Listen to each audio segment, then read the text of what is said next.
Hello everyone. Please be patient. We will be starting the meeting in 5 to 6 minutes. Also, please let us know your colleagues to join the meeting if they are not able.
Hello, good morning, everyone. Very warm welcome to all the participants, members, and our guests to our C-DAC Delhi's Qiskit Fall Fest 2025. So, we are proud to say that our NCI XR group at C-DAC Delhi is the first one to host this Qiskit Fall Fest at our C-DAC premises. So, every year, more than 600 to 700 participants register for this event, and only 150 got selected. So we are among the 150 institutes worldwide who have been selected to host this Qiskit Fall Fest event. So we are truly excited to be part of this global celebration. So to begin with this special occasion, I would like to invite our group head, scientist staff, Dr. Priyanka Jain. to share a few words and officially open the event. Thank you, ma'am. Uh, Thank you, Krishna. Thank you very much. And thank you all for making large presence today over here. So, a warm good morning to everyone. Uh, Owing to the quantum supremacy, the United Nations has declared 2025 as the International Year of Quantum Science and Technology to celebrate the potential of quantum mechanics and promote awareness of its transformative potential.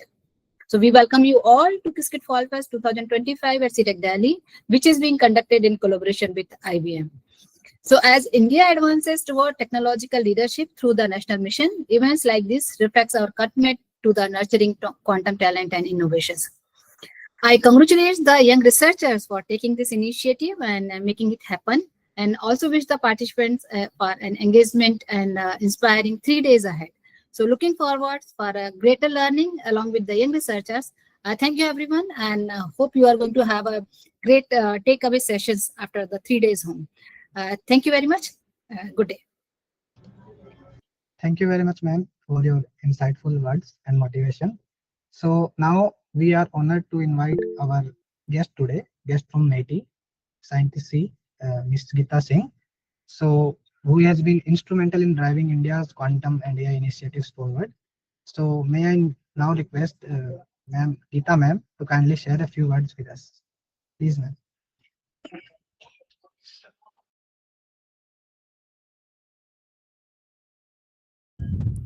Hi, am I audible to everyone?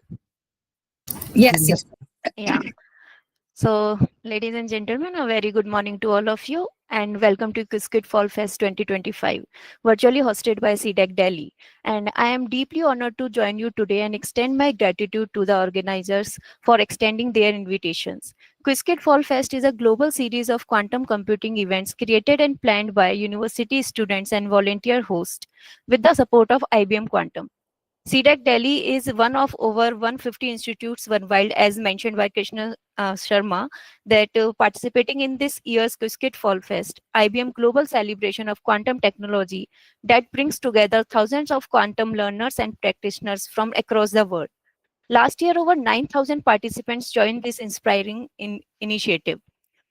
Now, over next 3 days, participants will gain hands-on experience in Qiskit, attend engaging sessions, take part in Quantum Challenge, and connect with other passionates about this transformative field. And this platform is also give a valuable opportunity for me to share the perspective of Ministry of Electronics and IT on India's progress and vision in quantum technology with all distinguished participants, researchers, and students. Ministry of Electronics and Information Technology has launched several initiatives to strengthen India's leadership in quantum technology. And our focus is on promoting research, developing advanced infrastructure, and building skills human resources.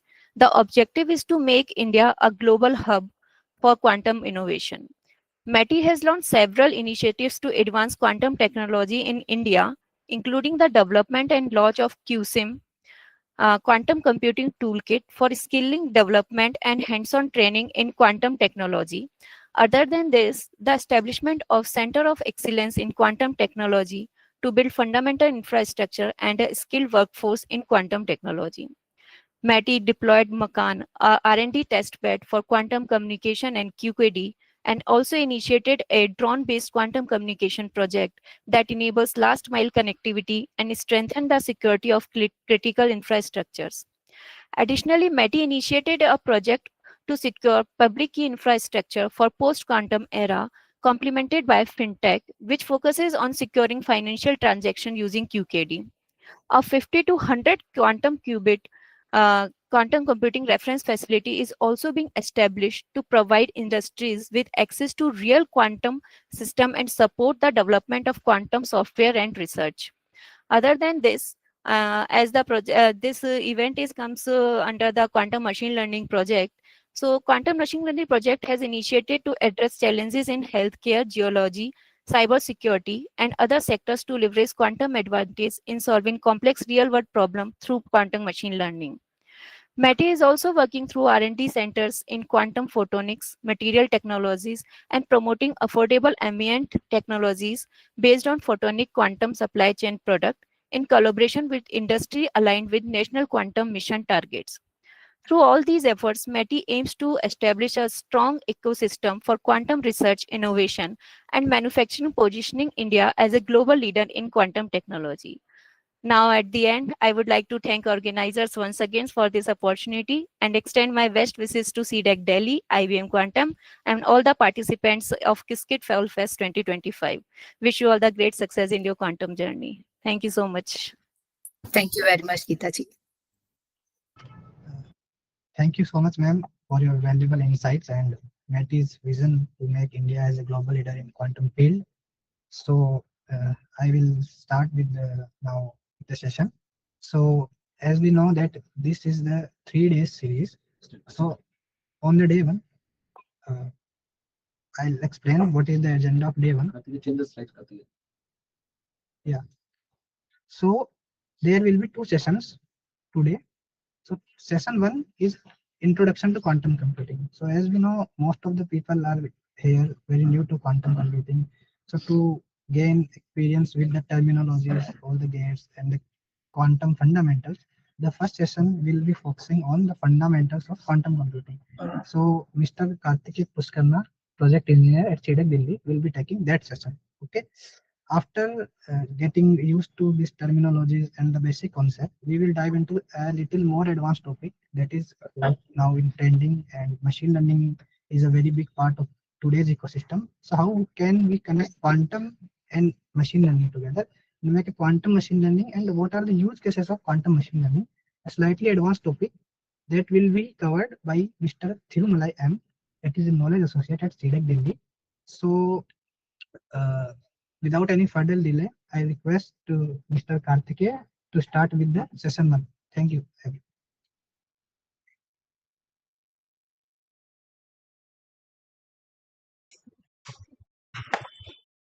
Hello everyone, am I audible? Yes, Yes, yes. sir. Yeah. So, good morning everyone. So, as my esteemed colleagues talked about, and like this Qiskit Fall Fest is organized to advance the knowledge of quantum computing and make India, like basically make ourselves more quantum ready. So, these sessions are also aligned towards that only. So, since a lot of us might not have that much understanding of quantum computing, so this very first session is designed to get everyone into what quantum computing is, get introduced to it, and also like we'll be talking about some advanced and some simple concepts that are like directly related to the field of quantum computing, and then we'll move to the second session where we'll be talking about quantum machine learning as an advanced field of quantum computing. So before we move on, I would like to just introduce myself formally. So hello everyone, I am Karthikeya Pushkarna. I am a project engineer at C-DAC Delhi. I hold a MSc in physics from JP Institute of Information Technology, and majorly in C-DAC, I usually work in quantum computing, like quantum machine learning, quantum algorithm design. I have worked in quantum startups for 2 years in the domain which include cryptography, optimization, and machine learning. Okay, so with that, like with that formal introduction out of the way, let's start with today's session. So let's just start with a very simple understanding of like I look like since most of us might be from technical background, so I'll be just taking a very simple understanding of like knowing how any computer works. So basically, we know that a computer understands only a very simple language, that is a binary language, where we have 2 bits, 0 and 1, where transistor 0 goes for low voltage and 1 goes for the higher voltage. So basically, even if when we will be talking about quantum computers, they also understand these two numbers only, 0 and 1. But their way of understanding is a bit different. That's what we'll be trying to explore. So before we start with quantum computing, we have to we'll start with a quote from maybe the person who pioneered the idea of a quantum computer, Richard Feynman. So he said that I think that I can safely say that nobody understands quantum mechanics. That's how complex quantum as a field is. And today we'll be trying to like break the glacier a bit and try to get some crust of it. So Basically, the question start off from how small can we make an electronic device, and that's where a lot of limitations comes in, where as we go smaller and smaller. So as we go smaller and smaller, we might reach to a point of quantum limit where might classical algorithms might not be applied. So that was the idea with which Richard Feynman himself gave the idea that if we want to simulate a quantum system, we might have to use a quantum computer. And that one idea gave the inception to this entire field of quantum computing. So what is quantum computing?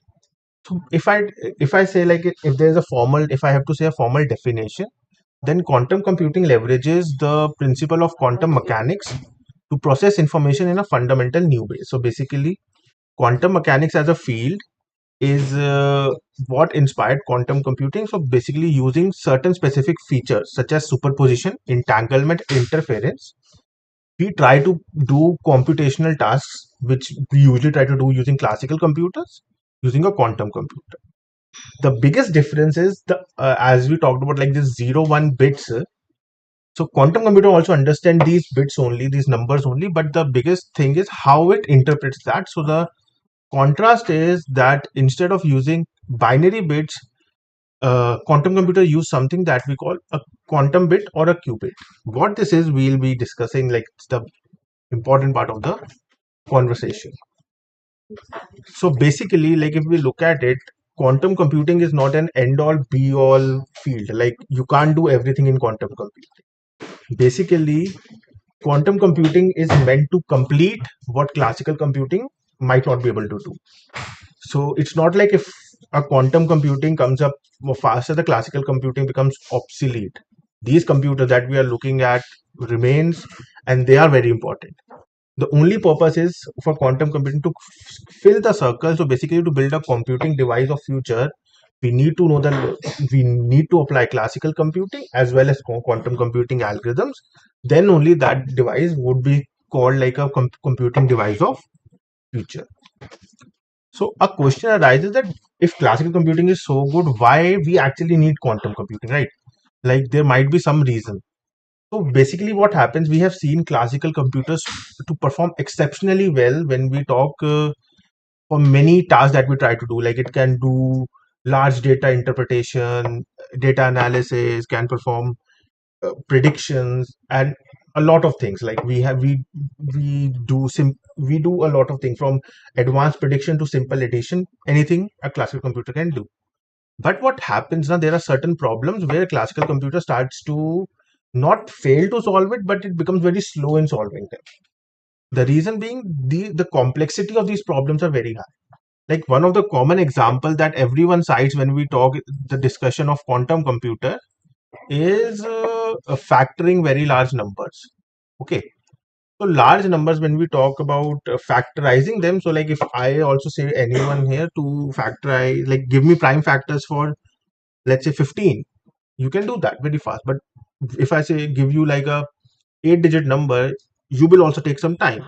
Same way, computer, as the size of number increase, computer also starts taking a lot of time, and this time is what we call exponential amount of time. So like the time increases at an exponential rate as the complexity of the problem increases. So that is why solving these problems in reasonable times, like it, we call these type of problems NP hard problems that a classical computer cannot solve in a polynomial time. So to this is like a lot of other problems also come here, like we have traveling salesman problem and a variety of problems.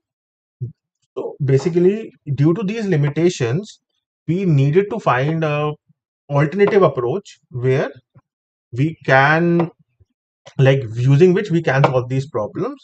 And so a lot of alternate computing techniques were like proposed, out of which quantum computing is one of them and maybe could be considered one of the most promising one. Like there is brain computing and a variety of other fields that are being explored, like alternate computing fields that are being explored, but quantum computing might be in the forefront. So the major idea is that classical computer cannot solve a lot of problems in a polynomial amount of time, so we need to move to a different computational approach. So in order to understand how quantum computing works, we need to like go through, like I won't make it like a talk on quantum mechanics, but we need to understand a little bit of how quantum mechanics works, like just like a framework, so that we can confidently talk about the concept of quantum computing.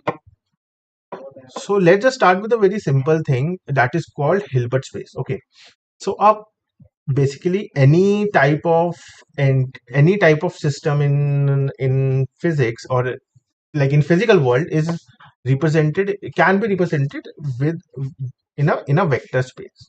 Like even we use it for, like, let's say we are talking about in terms of a map, we use longitude and latitude. So we are using giving it any location 2 coordinates. If we go in 3D, we might have to give it 3 coordinates. So that is why any entity, any system can be represented in a vector space. And a vector space is nothing but a mathematical concept that consists a set of vectors that can be added together, scaled, like multiplied together, and it satisfies certain properties. So these are the certain properties of a vector space, that closure property, commutative property, and distributive properties. So these are like certain properties that are there. Now, the thing is, quantum mechanics is a bit weird than classical physics that we talk about.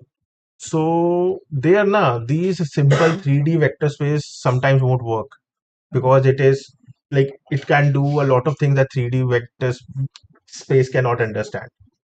So there we come up with something that we call a Hilbert space, which is a type of vector space that has 2 specific properties. That first, it is complete. Every Cauchy sequence of vector converges to a vector in a space. And secondly, it's an inner product space. That means that all the inner products or dot products of any vector inside is defined. Thirdly, it is not limited by the dimensions. It can be an n-dimensional vector space. Like if we talk a real vector space, it can be at least 3 and 4 if we're talking about space-time vector space. But if we talk in terms of Hilbert space, it can be an n-dimensional space. So that gives us a lot of like leeway to do when we are performing our mathematics, when we are solving quantum mechanics, or even building some quantum algorithms.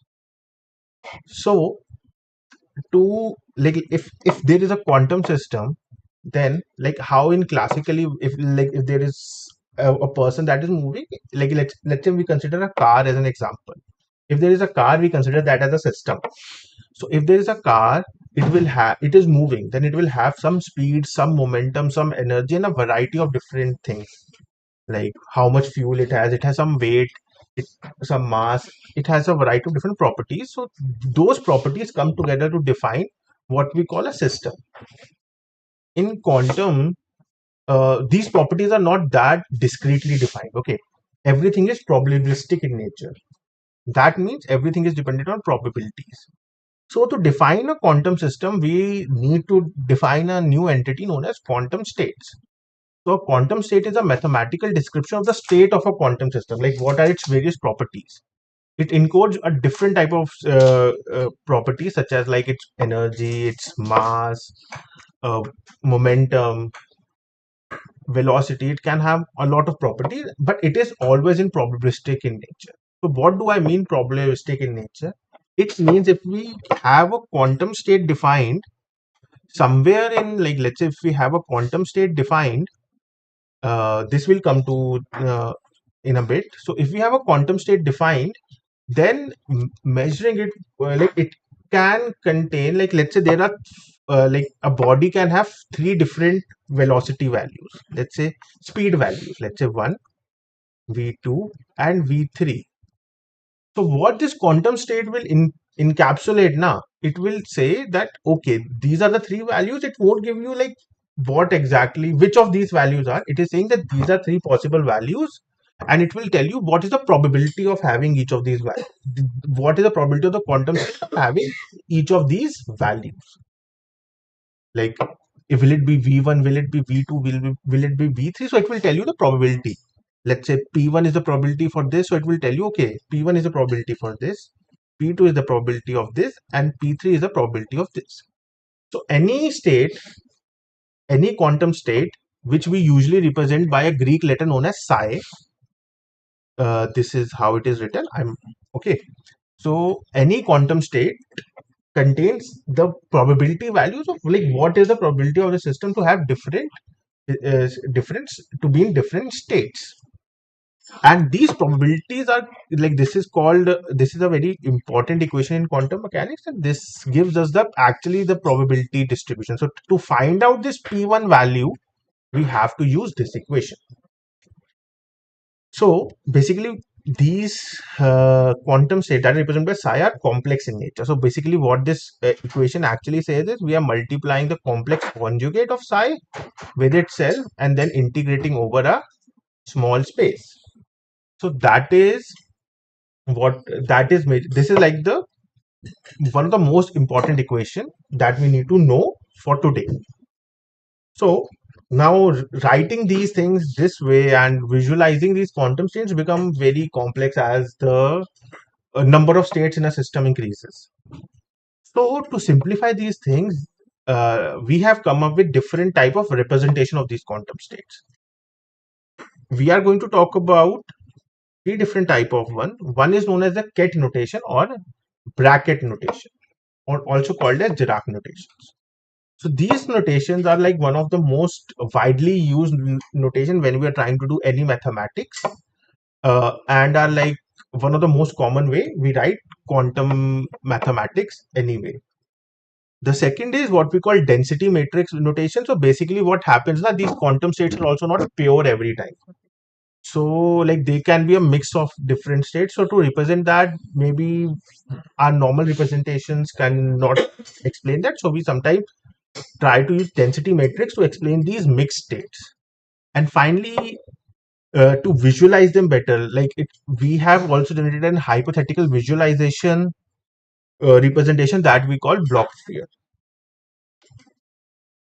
So first, let's start with what we call a Dirac notation or bracket notation. This is like the one of the most important, most widely used notations for a quantum state. So basically, this notation breaks down, gives us two specific constructs. One is known as a bra construct, other is known as a ket construct. Okay, so the bra construct is written by these uh, is written by using these two brackets, whereas the ket construct is written by using these two brackets. So basically, what this encapsulates. So suppose I have a state psi, then bra psi is equals to the conjugate of psi, whereas the ket psi is equals to normally like non-conjugate psi. So basically what this notation did, or what it did, it made it easier for us to write that equation that we talked about in the previous slide. This equation, this specific equation, it made it easier for us to write this equation in this simple format. Okay, so if I want to find the probability, so I can just write P is equals to bra psi into ket psi. This is what we call an inner product, and this is known as the inner product of two vectors, where we are multiplying the complex conjugate with another vector. So the normal vector is known as ket vector, and the bra vector is known as the conjugate vector is known as the bra vector, and this is known as our scalar product or inner product. We also call this inner product. There is another type of thing. Sometimes we write it as this as well, and this is what we call an outer product, and this is used to form density matrix, what I talked about in the last slide. So when we are talking about multiple states, then we can't explain it with a single matrix. So by multiplying the state vector with itself, we can create density matrix for that specific state. Okay, the other type of representation that is important is called block sphere representation. Okay, so block sphere in itself is basically what we did now. We took these quantum states and we visualize that on a 3D sphere. Okay, so this block sphere representation is very important when we talk in terms of quantum computing. So basically, when we talk in terms of quantum computing, two specific states come out.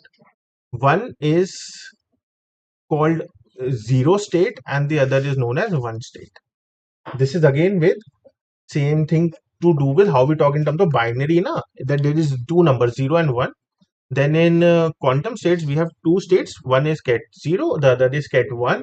And both of them are like analogous to 0 and 1 in our binary numbers or classical computer. Okay.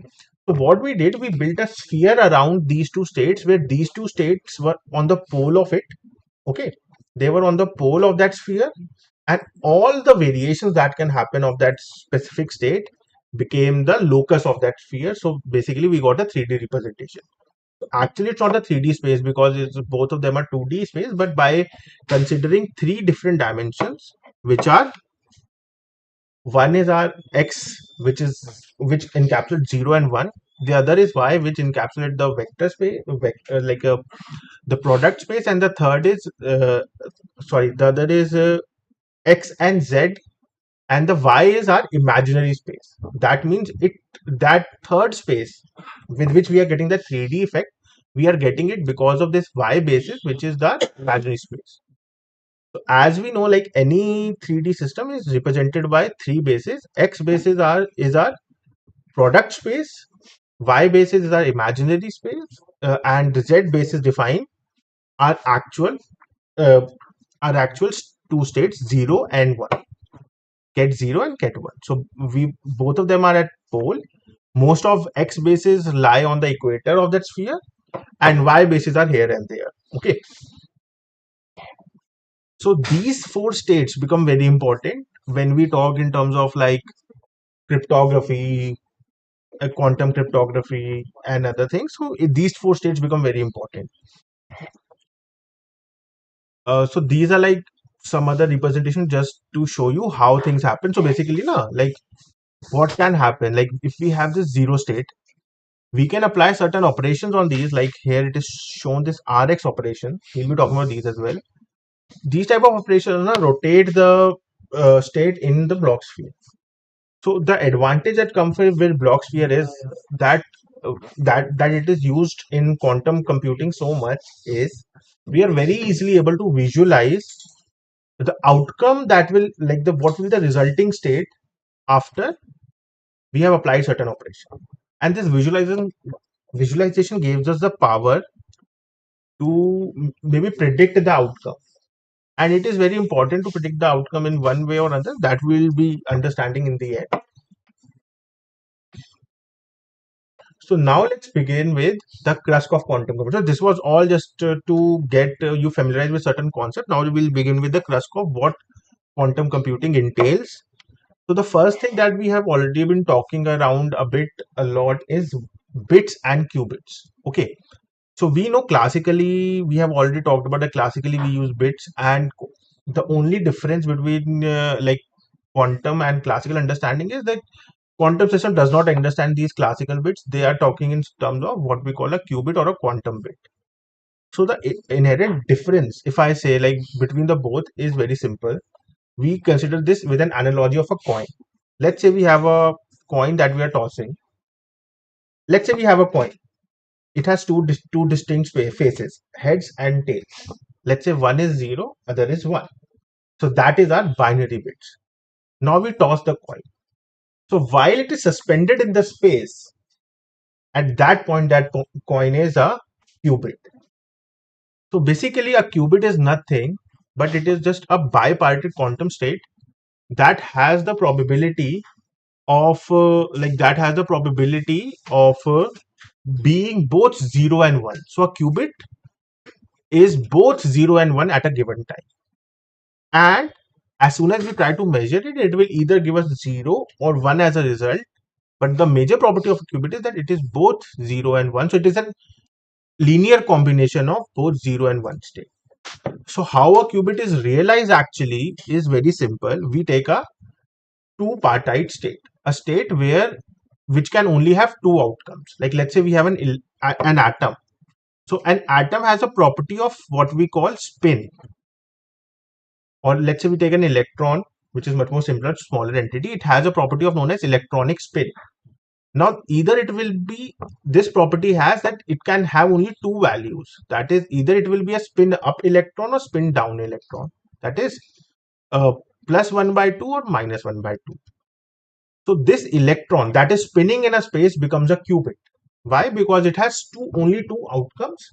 We can correlate one as 1 and the other as 0. So it becomes a qubit. Any two-partite state or system, quantum system, can be realized as a qubit. Another example can be a photon that is polarized or like it is rotating. So again, it will have an axis and it can only have two possible states, linear or horizontal or vertical. So it can either be a horizontally polarized photon or vertically polarized photon. So again, it can be considered as a qubit because we accredited one as 0, the other as 1. The advantage comes that basically what we get now, like if we have, let's say, n bits, then out of each n bits we can get 2 to the power n. So using n bits we can get 2 to the power n possible permutation. And in quantum bits, since they are in every bit, like classically every bit will be like, let's say we have n bits, then every single bit will be part of is 1 out of that 2 to the power n possible permutation. But when we talk in terms of quantum bits, then every single bit is all of that 2 to the power n permutation. So basically, if I have, let's say, 4 bits, qubits, let's say I have 4 bits, then I can represent 4 different values, right? Like if I have 4 bits, then I can represent 4 different values. That is, let's say 0, 0, 0, 0, 1, 0, 1, 0, and uh, 0, 1, 1. So these are my 4 different values that I can represent with 4 bits, 4 different combinations, permutations. Now, if I talk this similar thing, I can take only 2 qubits and I can represent these 4 values very easily. Like if I take only 2 bits, then only the qubits, then only the linear combination of these 2 bits can represent these 2 values. So that is why, like, this is just for a very small example. As we scale up, the amount of bits and the difference between amount of bits and qubits that we require becomes very substantial. This happens due to a very important phenomenon that we call superposition. So basically, there are 3 phenomena that encapsulate quantum computing. First is superposition, other is entanglement, and third is interference. These are three phenomena that are absent classically, and that can give like that give the quantum advantage that we usually see that can make quantum computer perform better in certain scenarios. The reason we are talking about a qubit can be of both states 0 and 1 at a given time. It can be both 0 and 1. The reason it can be like that is because of this phenomenon known as superposition. So what superposition entails is that at a given point of time, a quantum state is not discrete, but it is a linear combination of all its possible outcomes. Let's try to understand with a very simple example. Let's say we have a box. Inside that box, there are 4 different compartments. I am told to blindly put the ball in that compartment, in that box. And then I close the box. I am not allowed to see. Now, till the time I am not allowed to see, I know that there is a 25% chance for that ball to be in any of those 4 compartments, right? So what that means is that in that for that very specific moment, that ball exists in a state of superposition where it can be assumed to be in compartment 1 as well, compartment 2 as well, compartment 3 as well, or compartment 4 as well. So this is basically what quantum superposition is. As like till the time I do any quantum system has a probability or has a possibility to exist in all its possible states at a given time, and only on measurement we might find out that what was its state. But till the time we don't measure it, if it is unobserved, it will remain in all the possible states, And this phenomenon is what allows qubits to be both 0 and 1 at a given time. So any qubit, usually now when we represent any quantum system in quantum computing, we can write it as a linear combination of both 0 and 1 state. So any qubit can be represented as alpha get 0 plus beta get 1, where alpha and beta are the respective probabilities of that specific qubit or quantum state to be in 0 and 1 state. Now these 0 and 1 states are also represented through vectors as well. So like I can write 0 state as 1 0 and 1 state as 0 1. And these become important when we talk in terms of a larger space, when the space is not more than 2 qubits, 1 qubit space.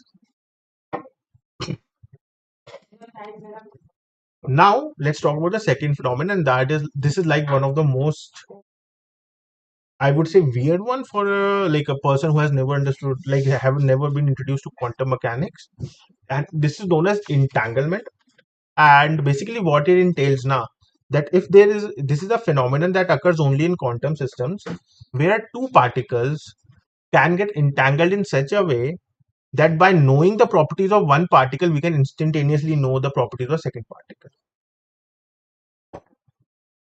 This means that even though we don't know what are the properties of the second particle, even though we haven't measured it, if we know the properties of the first particle, second particle, we can automatically know what will be its specific property.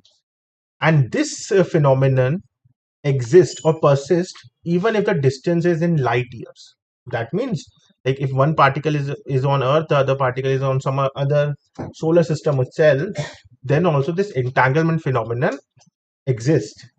And this is why this becomes so counterintuitive, and many of the great physicists of their time, like Albert Einstein and many more, like they were not able to accept this as a concept, and a lot of debates were sparked into it. But this we know exists and occurs, and we are even, like, we have also conducted some experiments to generate these type of entangled particles. The third phenomenon is what we call interference. Okay, so interference occurs when two or more quantum states interact with each other. What can happen? They can either make each other strong or weak. So they interfere with each other, and this can cause either them to reinforce themselves or cancel each other out. Interference becomes a very big player when we talk the concept of noise in quantum systems. So when quantum noise comes into the picture, like at that very moment, interference is very important. So there are two types of interference, as I talked about. One is what we call destructive interference, where two qubits interact and they cancel each other. And the other is known as constructive interference, where two qubits interact and they reinforce each other. So this was all about qubits. But basically what happens, suppose we have a qubit, to perform any algorithm, we would require certain form of operations. So, as in classical computers, we have classical gates, we have quantum gates in quantum computers, which are capable of performing various operations on a quantum state or a qubit. So these are the list. These are like some common quantum gates that are usually used: Pauli X, Y, Z gate, Hadamard gate, phase gate. These gates are divided into two categories. One is called single qubit gates. The other is n qubit gate. So a single qubit gate only act on a single qubit. Okay, and then these n qubit or multi qubit gates can use multiple qubits. So these gates, like till T gates, are all single qubit gates. So their purpose here is that they act on a single qubit and they make changes in the state of that qubit. So like, let's just start with a very simple gate. That is, let's say we consider X gate or Y gate or Z gate. These gates are known as Pauli gates, and the purpose of these gates are to perform certain type of rotations or move or flipping in the block sphere. So we talked about block sphere, right? So in block sphere, these qubits are represented as certain vectors. So by applying polygates on these vectors, we can change the direction of these qubits. So let's say I have, this is like my block sphere. It's not very good drawing, but it's what we have. Okay, so this is our block sphere, and let's say this is our vector somewhere. Now by up, and this is my equatorial plane, and this is my axis. Okay, so by let's say we have this qubit somewhere. This is our qubit vector, assuming this is like an accurate drawing of block sphere. Now I apply any type of any of these polygates. So what will happen now? It will try to move this qubit, this vector in this block sphere. By applying NOT gate, it will completely flip it. Or X gate, it will flip it. By Y gate, it will move it in Y plane, and by Z gate, it will move it in Z plane. Identity is identity only, so it will just keep it itself. Okay. Now, what happened are these operations, like we are talking about them as gates, but actually, since we are talking in quantum mechanics, everything is based on mathematics, and behind it, a mathematics happen where these gates are considered as matrix. And these matrices are also called operators. Technically, in quantum mechanics, there are two things: states and operators. States are our qubits and operators are our gates. So these operators are represented as matrix. And these matrix representations are what actually make changes in the qubits. And how those changes come, we'll be talking in a minute. Before that, let's just talk about the second category, which are called multi-qubit gates. Okay. What these gates are, these gates specifically work in a way that they try to apply these single qubit gates on a set of qubits or on a qubit, but whether the gate is applied or not depends on the fact, depends on the value of another qubit. So basically, in these type of gates, if you'll see what happens now, there are two qubits. One is called a control qubit. This is my control qubit, and other is called my target. Okay. So the goal is for the to change the target, but the change will only happen depending on the value of the control qubit. Okay. These are also represented as matrices, and so how they are applied, that's a very big question. So let's just look at gate implementation. Okay, so let's just start with single qubit gates. So if we see at this equation, so I told you that any quantum qubit, like if we talk about 0 and 1 also, they are actually represented as state vectors.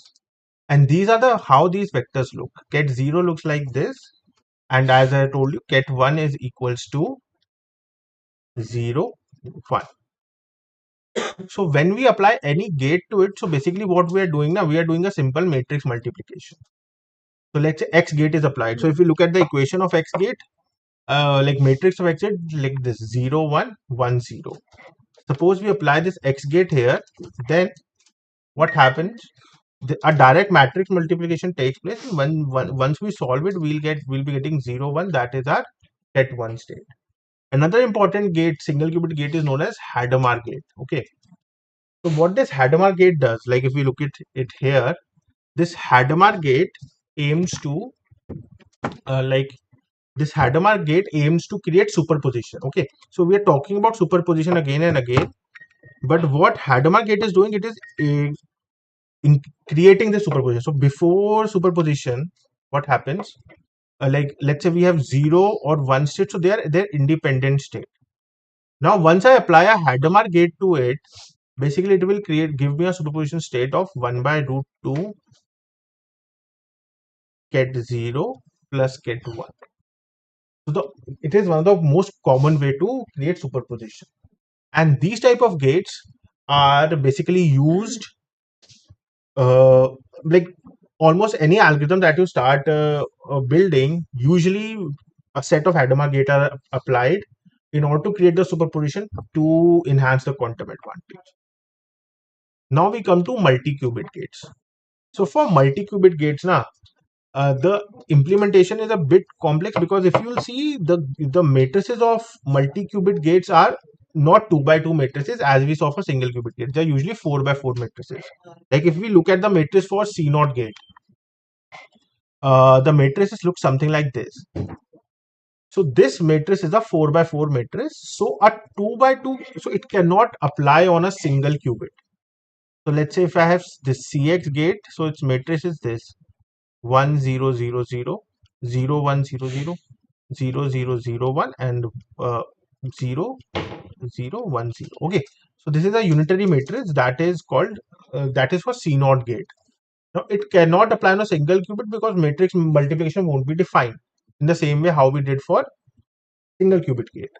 So here we need to create a convolution of two qubits that is known as a tensor product. Okay, so a tensor product is formed between two qubits which can actually be applied to this. So let's say I am applying it to this state 1 0. So a tensor product will be formed between them, which is written as okay. So basically what we do, we write these two states 0 1 and the tensor product 1 0. Once we get this tensor product, we will be getting a resultant four column vector. So it will be 0 0 1 0 will be the tensor product for us. So once we get this tensor product, now this tensor product will be directly applied to it, and basically the idea is that if this first state is 1, the second state will be flipped. So that is how these quantum gates, like we can define them symbolically anyhow, but application is always mathematical.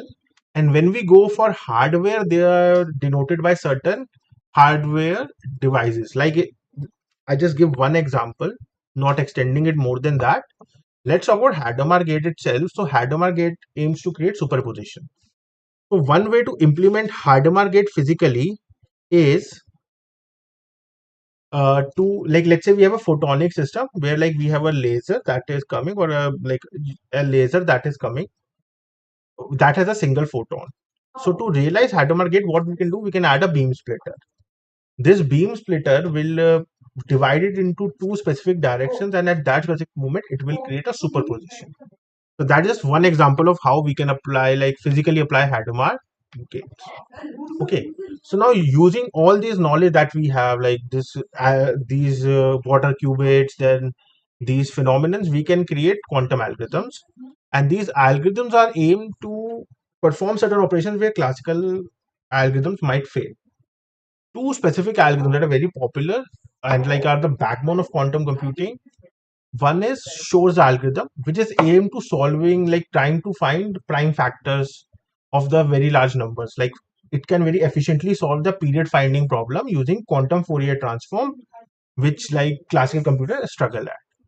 The second is Grover's algorithm, which is which is aimed to do unsorted, like unstructured search.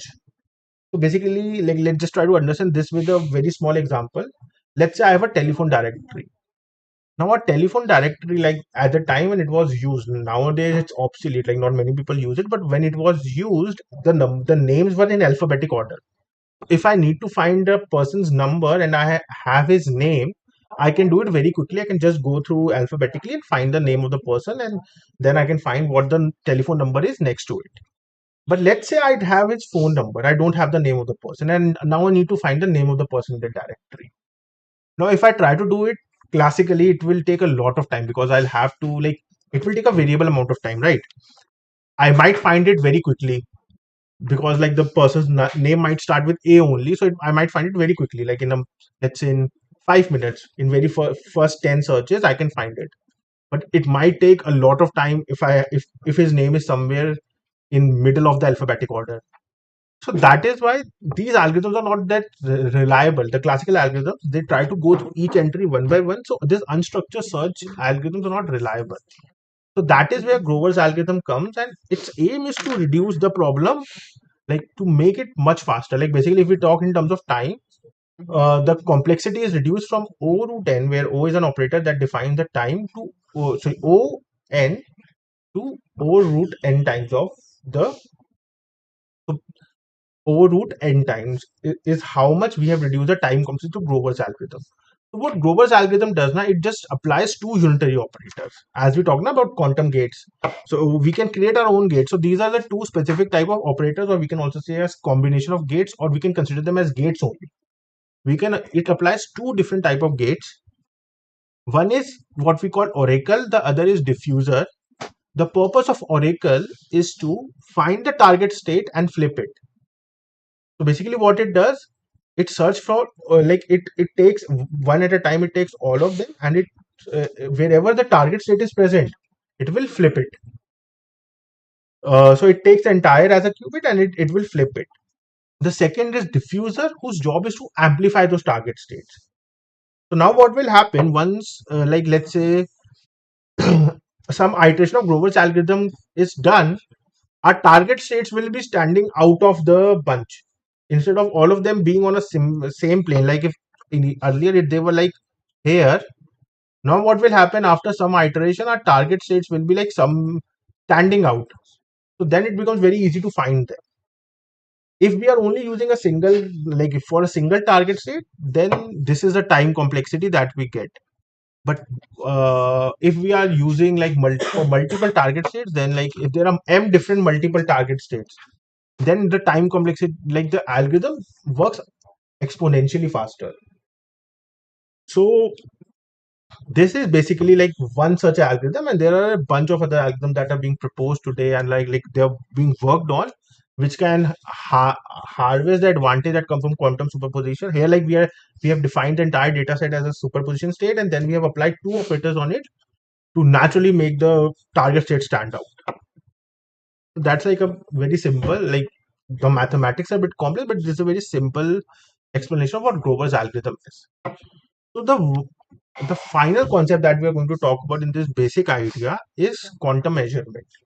Now, quantum measurement is one of the most fascinating and counterintuitive aspect of quantum mechanics. Okay, so we have talked about everything. Like we talked about superposition, how superposition exists, but every time I was talking about that at the time when it is observed or at the time when it is measured, we can get one definite state only.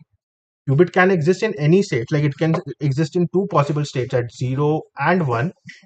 But when I measure it or at the time I observe it, it will only have one possible state only.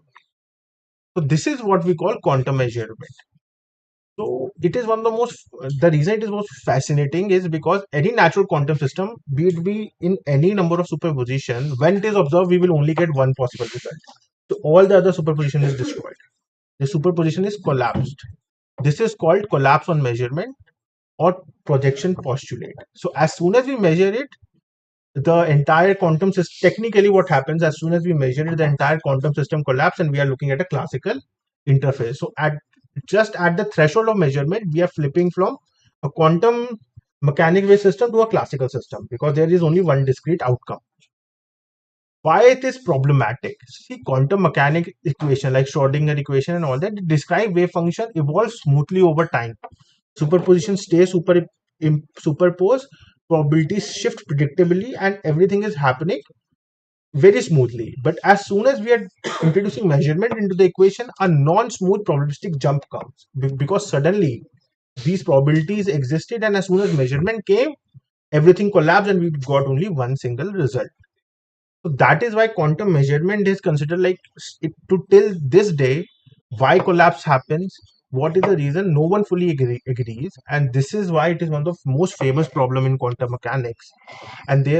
And different interpretation of quantum mechanics, like there are many different interpretation of quantum mechanics tries to explain this measurement problem in different way. Like if we talk about like top three interpretations, one is the Copenhagen interpretation, which is like the interpretation that like most of the people who read any quantum mechanics based textbook is familiar with. So this says that this collapse is real and measurement forces nature to decide. So basically, as I told you na, that as soon as measurement happen, we are flipping from a quantum system to a classical system. But it does not explain why. The second interpretation is many world interpretation, and this is more like a science fiction type of thing. This interpretation says that there is no collapse. Every outcome happens in a parallel world. I'm not saying that this is unreal, like there have been many good arguments for many world interpretation as well. But for most people, this will seem like science fiction. So what many world interpretation says that there is no collapse. Every outcome happens in a branching parallel universe and you are just experiencing one branch.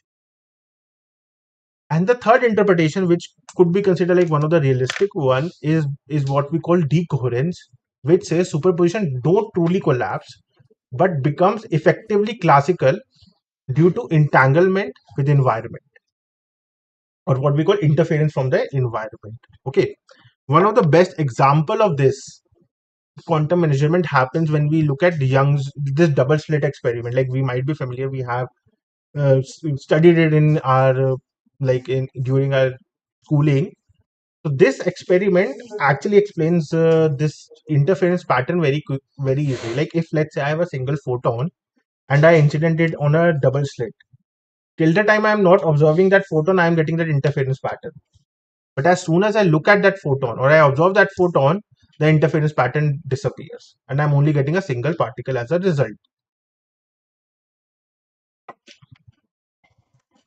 And since we have come towards decoherence, we have talked about decoherence, so let's just talk about quantum decoherence in a little bit of detail, because technically quantum decoherence is like one of the biggest obstacle for quantum computing right now. So what quantum decoherence is, it is a phenomenon that explains why quantum world weird superposition don't persist in everyday reality. So it says why does this collapse happens? It says that it like it gives an idea of an isolated and an open quantum system.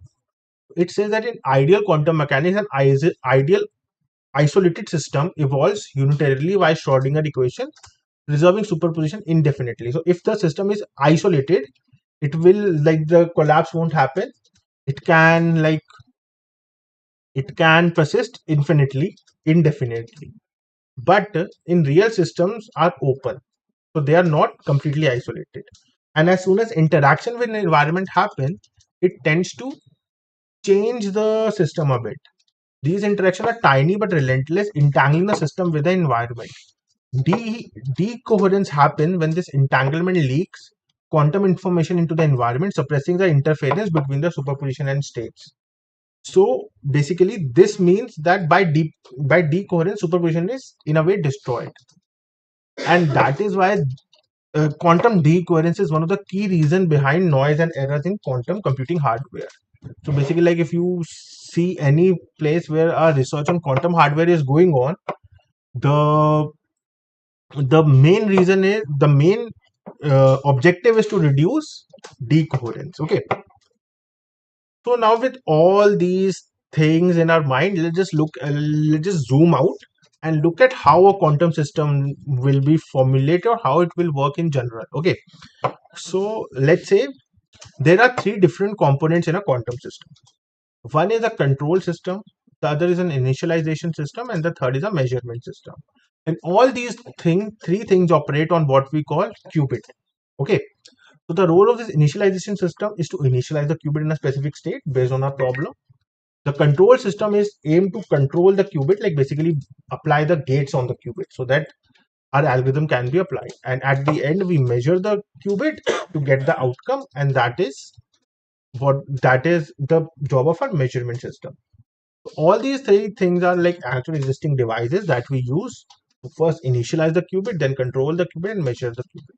So this in its entirety forms the entire, like, how advanced a quantum hardware might be. This is the how, like, the skeleton of that hardware. These three are the only components that are working on a qubit. Okay. So the question arises, how realistic would this be? Like, what is the current standard of quantum computing? So currently we have a very big challenge, like that we have hinted to a lot in this lecture. Firstly, the challenge is the qubits are very noisy. Like, there is a lot of noise and error. We have already talked about the reason, that is decoherence, and also that the system is very delicate and we can get there is something known as fidelity, that the system does not persist for very long. So it's very delicate system. Like, even little bit of disturbance can destroy it. So, but that should not be something that we should be discouraged by, because progress is being made. Like recently, like I think so, we have already reached 100 plus qubits by now on a hardware, and we don't know where we will be by 2030. And for anyone to get into quantum right now, Qiskit toolkit is one of the best way to do that. And like you can just start for free, like download Qiskit, like install Qiskit API, and you can do like all the theory that we have talked about. All of that can be replicated there very easily. Okay. So with that, we are at end of this basic session. Now I would forward give the podium to my colleague, Mr. Thirumalai, to take you forward through the introduction to QML part. Thank you, everyone. Um, Thanks, Karthik. So I hope I'm audible to everyone. So hello everyone, very good morning. So I would like to share few quick things before starting the session itself.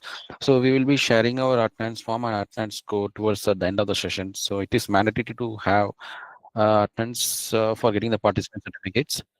We will be moving to quantum machine learning, one of the most fascinating field in the field of quantum itself, and one of the right immediate application among all the verticals of quantum. And we have discussed about a few basics in the quantum computing in Karthikeya's session. So this will be very much comfortable for you to understand QML itself. So before starting the session itself, please allow me to introduce myself. I am Thirumalai, currently working as Knowledge Associate at C-DAC Delhi. So my qualification is in MTech at Quantum Technologies from IIT Jodhpur, and my specialization is in quantum computing. So I also have 4 years of work experience at Amazon. I have cleared GATE in computer science. So this is a basics introduction about me. And we are also proud to have this Qiskit Fall Fest session in the international era of quantum, which is 2025. And even yesterday, there is a Nobel Prize has been distributed to 3 Nobel laureates in quantum mechanics who showed the demonstrate the experiment of quantum tunneling. So which shows that till late quantum computing and quantum advantages and application in quantum is not a myth anymore, or it's not a hype anymore. It is a real thing and in action. So to connect you with QML, we will just brush up few things in classical machine learning in 4 to 5 slides, so that it will be very easy to compare the analogy of machine learning and QML too. So most of us knows that ML is in action today. So ML is something which it has a system which learn from its previous experiment and tries to improve the performance. So this is a basic definition and technical definition of ML that has been given by Tom Mitchell. So there are a lot of use cases that ML has been shown its true potential. So nowadays, everywhere we can see AI is dominating wherever we see. So there are main areas that ML focuses on, like satellite imaging, healthcare domain, drug discovery, and image generation, audio processing, and a lot other more areas that ML has shown its action. So it is undeniable and it is inevitable to cross the ML in the day-to-day life. So there are mainly broadly 3 different types of machine learning algorithms are there, which is supervised machine learning, unsupervised, and reinforcement learning. So supervised machine learning is something which has the labels in this data sets, and unsupervised is something which doesn't have the label in the data set. So if you see in the real world, unsupervised machine learning is something which is used in most cases, and it is a challenging to solve those kind of problems.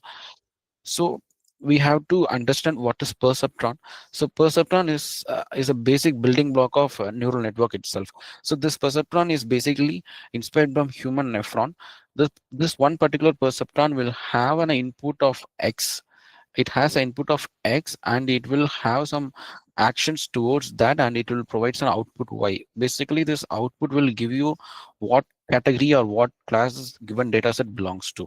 So if you see in this left bottom image, we have 2 different data sets, which is one is of apple and one is of orange. When we give this as an input to our ML model, it will classify into which class does this data set belongs to. When we give apple as an input, it will identify this as a class 1, which is apple. When we give orange as an input, it will identify it as a class 2, which is a orange. So mathematically, we have certain set of inputs x1, and it will be performed into some action by the perceptron based on the weights between each input. Based on the action performed by the perceptron, it will tries to classify which of the class it belongs to, either class 1 or class 2. In some case, we can also have multi-class classifications too based on the perceptron.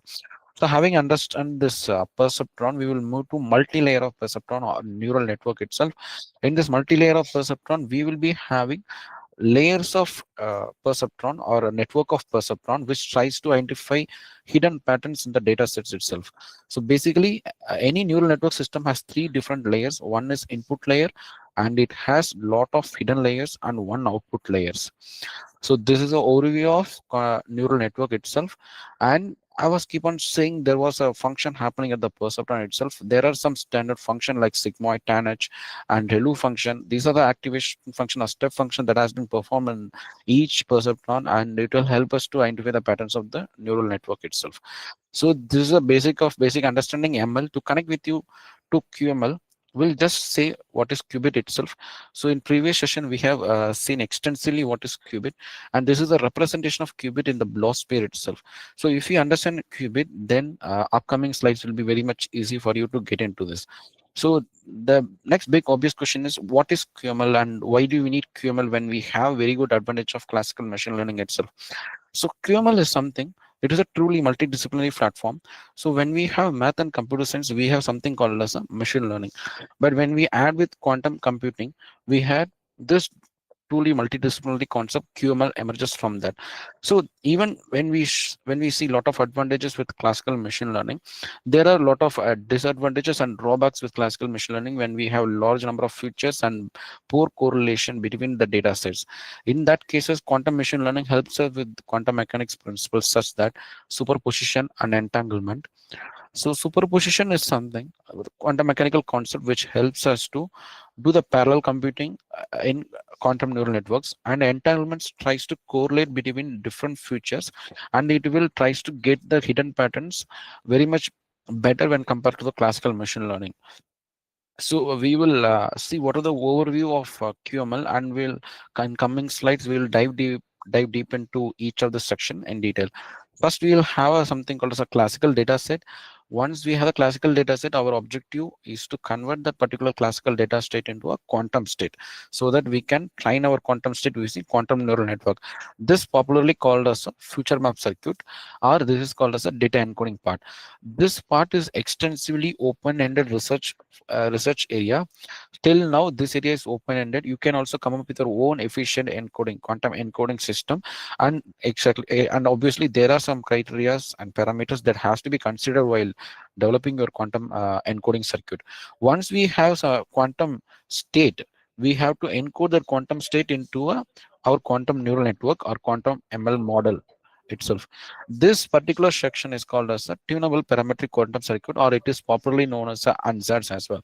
Again, this particular section is also open-ended research focused area.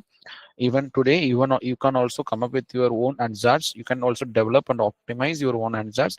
And again, this ansatz, developing ansatz, also has various parameters that has to be considered, and there are some descriptors that we have to focus on that we'll also discuss in upcoming slides. So once we have the once we have built the ansatz, we have to combine this future map circuit and our ansatz circuit and train that circuit using quantum neural networks. Once the circuit has been trained, we have to measure our quantum circuit. Once we measure the circuit, we will have our binary values, which then will be passed through classical optimizer. And this objective of this classical optimizer is to optimize this parameter values and feedback that parameter values into your neural network model. And again, the training will happen, and this process will repeat iteratively. If you see, this is very much likely to be like what classical machine learning exactly do, except the part that we have quantum state in between that, and we have quantum neural network which is ansatz in between that. So this is the only part that is differing from classical machine learning. And how that this helps when we encode our classical data into a quantum state, which is similar to our kernel trick that we are doing in classical machine learning. So which exploits our data set into a different dimension, and it tries to correlate these patterns among the data sets. And also when we have large number of features, we can efficiently encode those every features into a quantum state and correlate with all the features instead of doing dimensionality reduction technique that we used to do in classical machine learning. So once we have seen the overview of the quantum machine learning, now we'll dive deep into each of the section. When before going into this future map circuit, our quantum machine learning will be having uh, four different types of data set based on type of algorithm and type of data set that we are having. When we have classical data set and classical algorithm, we classify that part as a CC, which is classical data set and classical machine learning algorithm. This is the popular part that we use currently in ML models. And the next category comes when we have quantum data and classical algorithm, which is classified as a QZ. So QC means quantum data processed on classical algorithm. This is very much difficult part and very much difficult to execute this part, since quantum data will be slightly complex to solve using classical algorithm. Then the next part comes is quantum algorithm. This section is classified as a CQ, which means your classical data set is executed or trained using quantum ML models. This is the popular model that is currently used, and you can see a lot of applications are happening around this field. And then we come to the last part and the most important part, which uses quantum data set on quantum algorithm. This is the part where we truly see our quantum advantage, and this part is very much less explored in the research community. When I mean what is quantum data means, we can have the quantum data from quantum sensors, or also we can have our data set as a quantum circuits too. So we have seen now what are the types of data and algorithm that have been used in quantum machine learning model. And the next slide, we will discuss about the data encoding and what are the types of encoding. And we have also seen what are the advantage of doing quantum encoding when compared to the classical machine learning model. So when we have the classical data set, I discussed that we have to express this particular data set into a some dimension, which is quantum state, which is also called as a Hilbert space, that has been discussed by Karthikeya in the previous session. Each of our classical data set will be directly mapped to a Hilbert space of any of the particular quantum state. So in the right hand side, you can see there are a lot of quantum encoding methods that has been researched and implemented successfully, and these are the primary and popularly used quantum encoding methods. So I will walk through you into uh, 3 to 4 encoding system. First thing, we'll go with the basis encoding. This is of very basic and fundamental of all the encoding system, and it is also an inefficient encoding system. Let us consider when we have a data set of X, which consists of 0.1, minus 0.6 and 1.0. Now our objective is to convert this particular classical data into our quantum state. So first thing, we will convert this decimal values into a binary state. Once we have the binary values, we directly map all those binary state into our quantum state. So if you see carefully, to encode 3 different values, we need this much number of qubits. It shows that for a very limited values of classical, we need a lot of we need a lot of qubits to encode these data. So this is a very big issue in current stage of quantum hardware advantages, since we have very much limited to a qubit count, and we cannot scale our qubits like this. So it uses a lot of qubits, and it is expensive to, this method is quite expensive and compared to all the other methods. So then we come up with something called as a amplitude encoding. So we have seen what is superposition is. When we create our qubit from one state, when we apply Hadamard gate on a qubit, we create something called as a superposition. So when we do the superposition, we will be having state of gate 0 and gate 1. Each of this state associated with something called as a amplitudes. So this amplitudes will always, the probability of adding some of the probabilities of this amplitudes will always be equals to 1. So there are researchers we come up with this idea. We can encode our classical data state into this alpha and beta places, which is called as a amplitude encoding. If you see, when we have n qubits, we can have 2 power n combination of states, so that it is one of the efficient way to encode our quantum state, which reduce our qubit count to log n. So when we utilizing qubit efficiently, this is one of the best method to have to encode our data set efficiently. Then we will move to most popular encoding system called as the angle encoding.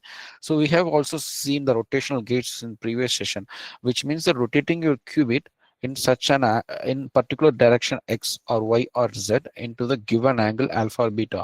So when we have our the dataset value is 0.1, we can directly encode that angle as into our alpha, which means that our qubit will be rotated in the y direction in that particular angle. Similarly, we can encode all our dataset. Again, there is issue with this encoding system as well. When we have n features, we need n qubits, which is again leads to the scalability of qubit. And if you see, amplitude encoding is better in terms of qubit scalability issues. And then there comes another encoding system called as a phase encoding system, which is quite similar to angle encoding. Instead of encoding directly these values, when you have these values in our data set, we will standardize these values into 0 to 2 pi. When we standardize this our data set into these two between these two values, we can directly encode our angle into our qubits rotation. This type of encoding is called as a phase encoding. This is also one of the efficient encoding that is used in popular in our current quantum circuit. So now we understand what is the encoding quantum data encoding and future map circuit. We will move to our next part, which is parametric quantum circuit, or popularly called as ansatz. So if you see in the left side, we have a classical neural network. The analogy of classical neural network is a parametric quantum circuit, or ansatz. So basically, ansatz literally means the educated guess, which means we have to guess our initial parameters theta very wisely so that it performs very good classification. So 1 minute. Our basic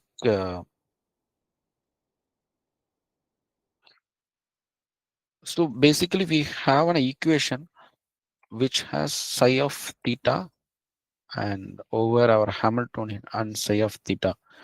So our objective is to optimize this theta values. When I say theta values, it has a series of parameters from theta 1, theta 2 until theta n.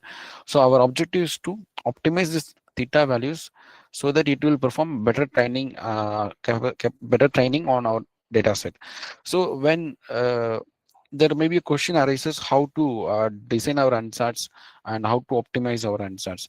So there are a lot of constraints and descriptors and parameters has to be considered when you are developing your ansatz itself.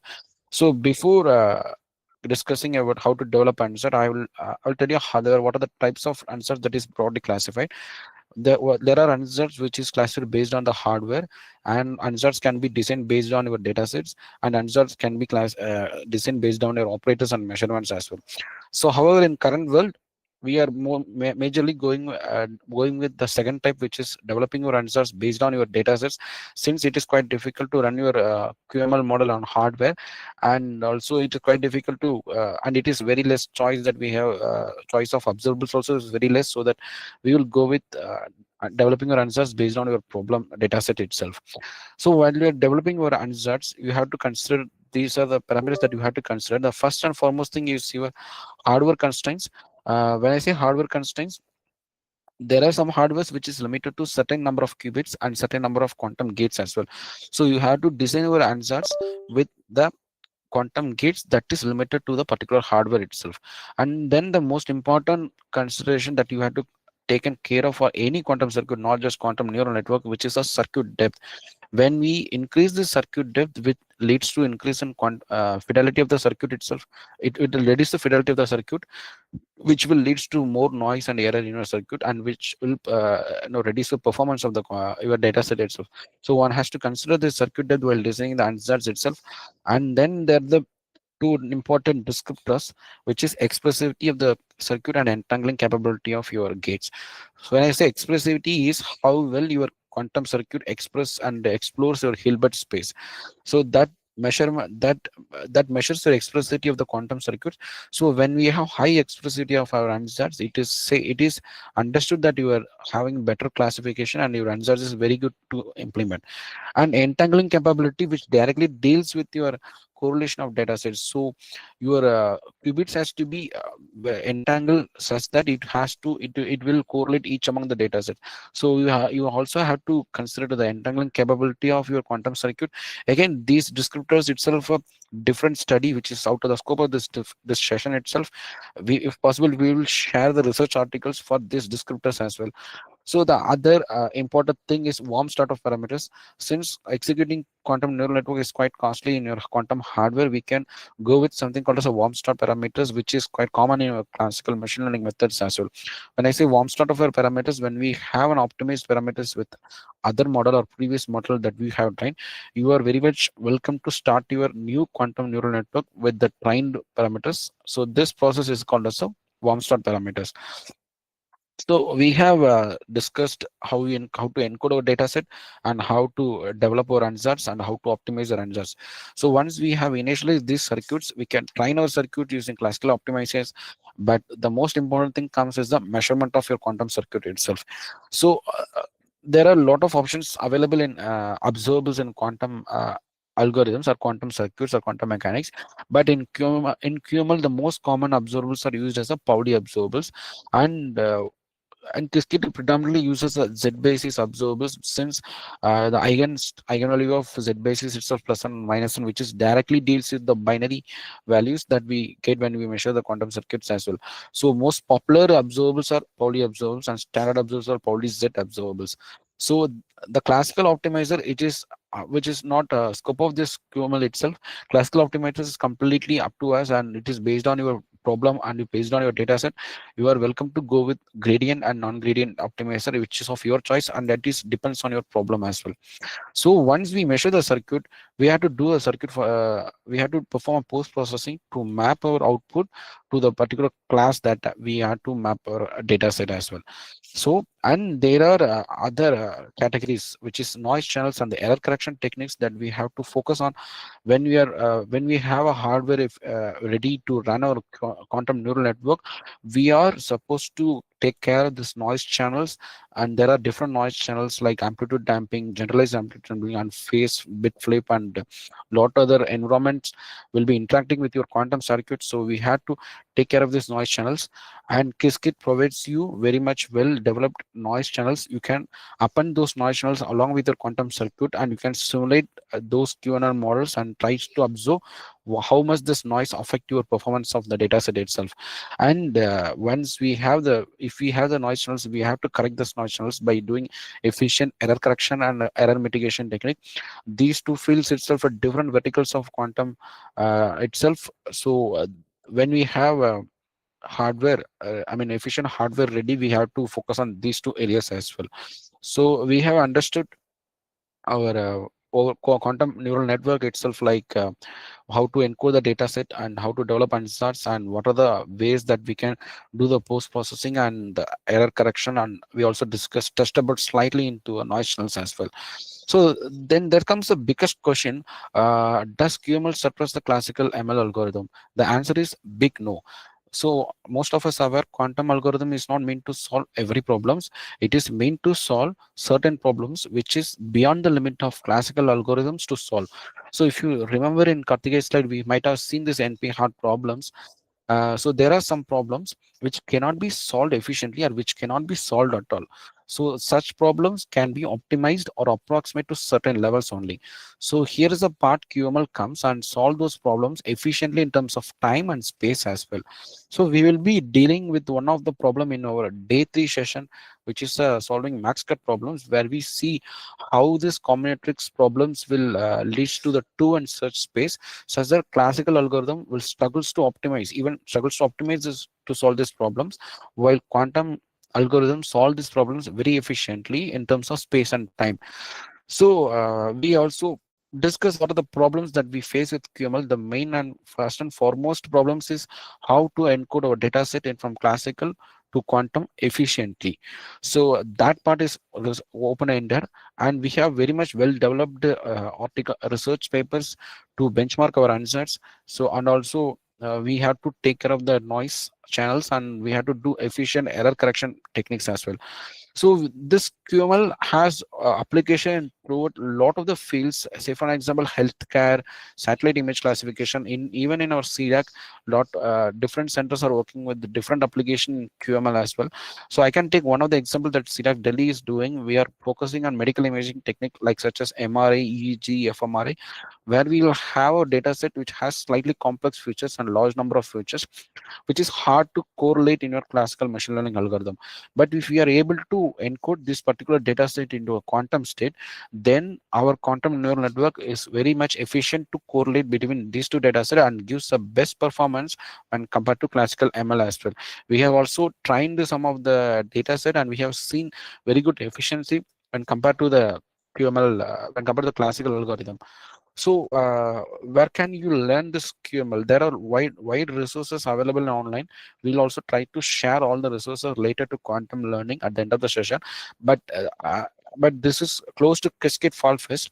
Qiskit itself has a separate ecosystem for quantum machine learning itself, and they have discussed a lot of different types of quantum machine learning. Say for an example, quantum neural networks, quantum support vector machine, quantum GANs as well.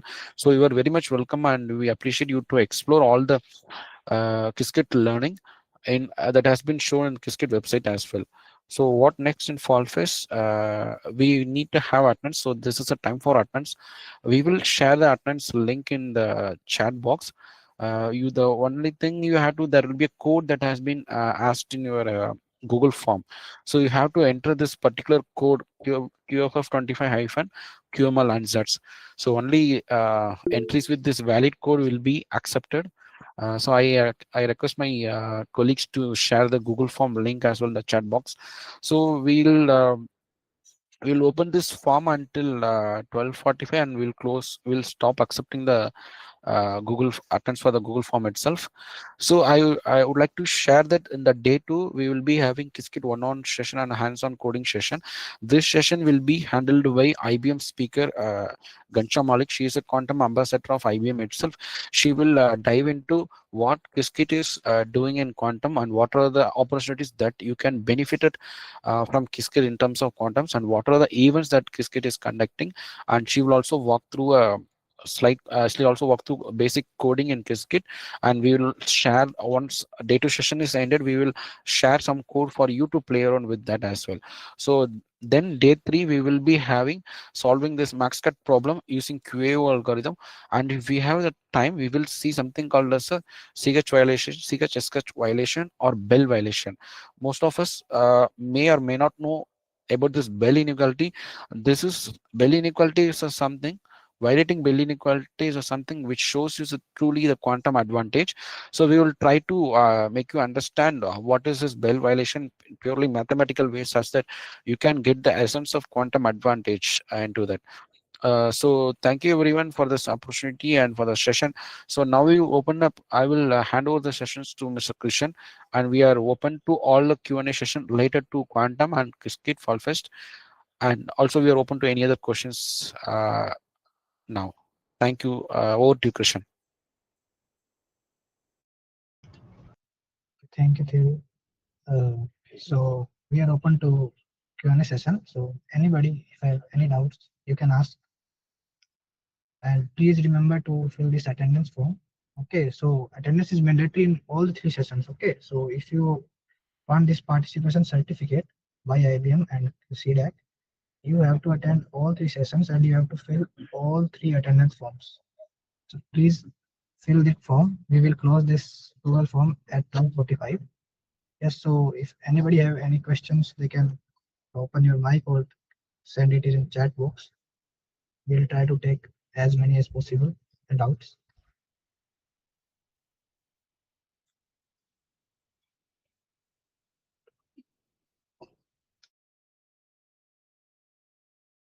We see only very much attendance has been received from our end.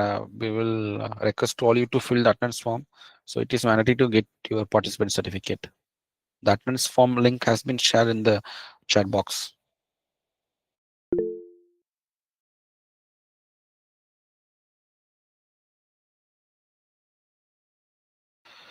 Cyber security itself comes with the different verticals of quantum communications. So there are some applications in QML, like signal processing can be performed efficiently with QML. Again, that is in research, not well proven technique. IIT Delhi is also performing the signal processing using QML itself.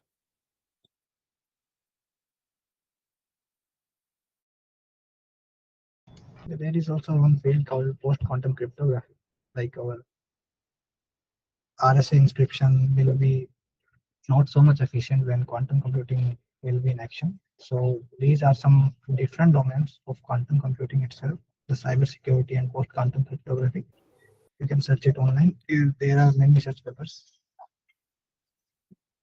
Hi, this is Rohan. Yes, Rohan, please. So I just posted this question regarding cybersecurity. I'm working in cybersecurity domain. Yes. So one you suggested is PQC. So I just wanted to know the current state of PQC. I came to know that the US government has already instructed its departments to migrate to PQC. So if you have some idea, means what actually they are doing when they are migrating to PQC, if you have some idea on that. Hi, Rogan. In terms of cybersecurity, I'm not that much exposed to. So, but again, I will research about this Yeah. QML. Sorry to interject, Thiru. Yeah. Okay. So for PQC, na, the thing is currently like recently, na, NIST gave accreditation to 4 or 5 PQC algorithms, right? For Yes, yes, yes. different type of for different type of structures. Like there is one algorithm for to that can replace the asymmetric cryptographic protocols that we have, one for digital signal verification, and a variety of different algorithms, right? So Okay. currently, there is like a parallel divide. Basically, the West is going towards PQC, whereas the East is researching more on what we call QKD or quantum key distribution. Okay. Yeah. Okay, fine. So that is basically where we are. So PQC is more like it's not quantum itself. It's more like a classical algorithm, which is basically not solvable by quantum.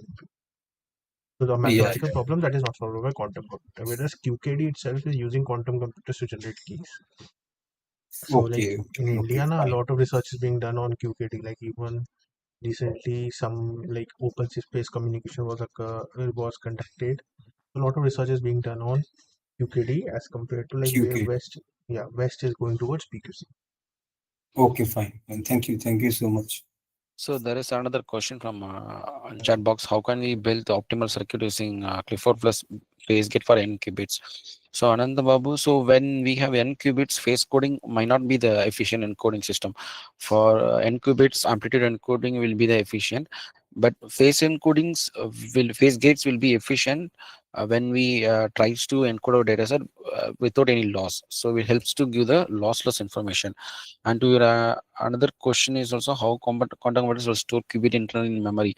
So they don't store any, as of now, QPC is not possible. QRAM is not that much possible now. So they will tries to have the superposition. And when, as I there was one previous session we had, when we measure the state is collapsed into a particular time. So that time we will just interfere the data set. We won't store any quantum state inside the quantum computer itself. So other question is also, does classical data is encoded in probability of quantum state and we can generate this state? This is right intuition. Also, how does the QML algorithm works? What are the training weights mean basically there? So the classical data is directly mapped to into quantum state. There are a lot of encoding system, but not into the probabilistic way. But when we measure the quantum circuit, the results will be in the probabilistic way. And weight is here, which is the parameters.